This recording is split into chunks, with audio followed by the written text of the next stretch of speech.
The final method for finding ancestors who may need ordinances that I would like to demonstrate is called FindaRecord.com. To go there, you'll need to open up your browser and in the address bar type in FindaRecord.com. The home page will invite you to sign into Family Search. When you do this and sign into Family Search, you'll be giving FindaRecord permission to access the data that you have for your family on Family Search. The site itself gives you a lot of opportunities to clean up your family tree and to use it more effectively.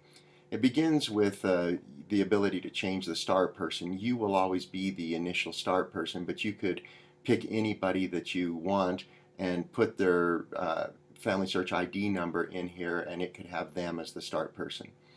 Then it'll ask you who do you want to find, and you can change the parameters of the search so that it just searches your ancestors, or just searches your descendants, or searches your ancestors and your descendants, or your cousins, or everybody who is associated with the start person within the number of generations that you've outlined. You can change the generations, and you can see each one is based around 20 years.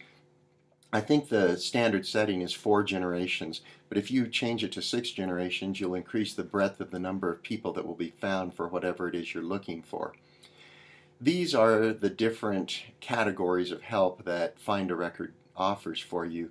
The first one, sources, if you click it, it will bring up people that either need sources or have sources waiting for them and just need to have them be attached. So Bertha needs a marriage record. And since she's my great-grandmother, I like having that flag so that I can go and find that. I don't like having her not have a marriage record. You'll notice that Dwight, who is my grandfather, has a record hint waiting. This one is offering me a source. This one's telling me to go find a source.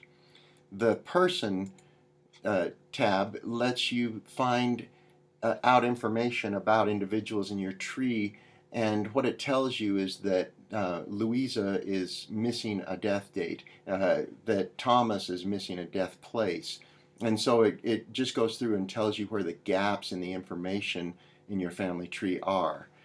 The relationships gives you some information about people and how they relate to the people in the tree. So John is missing a father, and of course, since he's my second great-grandfather, I would like to try to find that father and add it. All of these different helps are orienting me as to where I can invest my efforts to try to have my tree be better, cleaner, more appropriate. Problems is an important one because it will identify things that probably are wrong in your tree. So John has a child who's born before his marriage. Now that one could be accurate, that happens and is possible. There will be other times that you'll have data problems that will say the child is born before the mother or something like that, and it's obvious that that can't be correct, and then you would go and fix it. Any of these that you want to go and work with in more detail, you just come and click the details, and it will tell you that it's abnormal for a child to be born before a couple's married, and then it just gives you some ideas for how to deal with that. This icon lets you go ahead and open their person page and go take a better look at them. I can always go back to the opportunity list here. And then the last one that I haven't shown you about is the cleanup.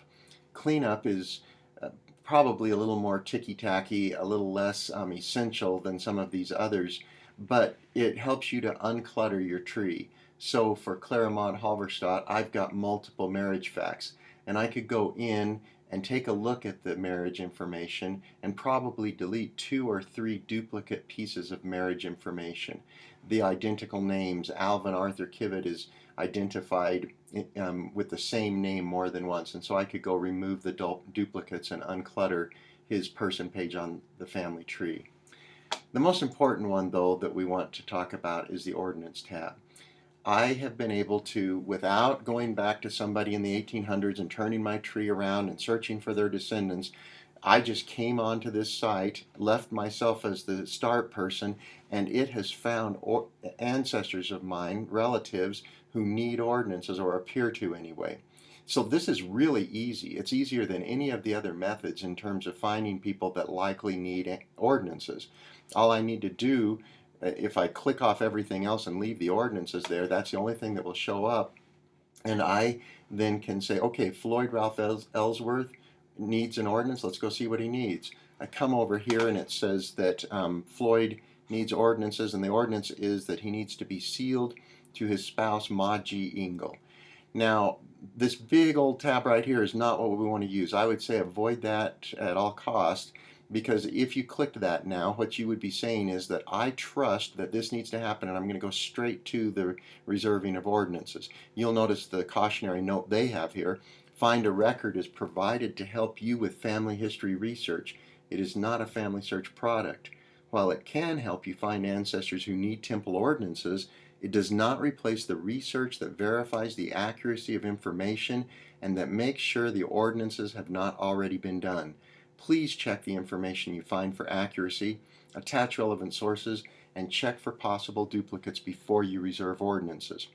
So what they're really saying is, before you reserve an ordinance, go and give them an interview, make sure that they are as ready to go to the temple as they can be and that they truly do need to go there. And of course the way we do that is to go and go to their person page and look things over.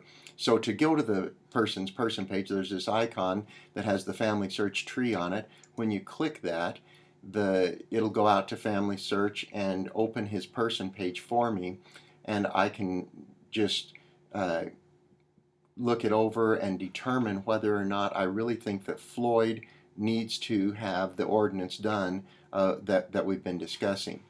I'll go ahead and go back to family search now. We won't take the time to do the interview. After I've done the interview, I can request the ordinance actually from his person page here rather than going to this spot here. When I've finished with Floyd and either determined that he doesn't need the ordinance or have requested the ordinance, I can go back to my opportunity list, and at that point I can either say that it's been fixed or I can hide it so that I don't see it again, and I can move on to my next person. You can see how organized and simple this is in terms of being able to go through and find work that needs to be done and be able to address it in a very organized manner.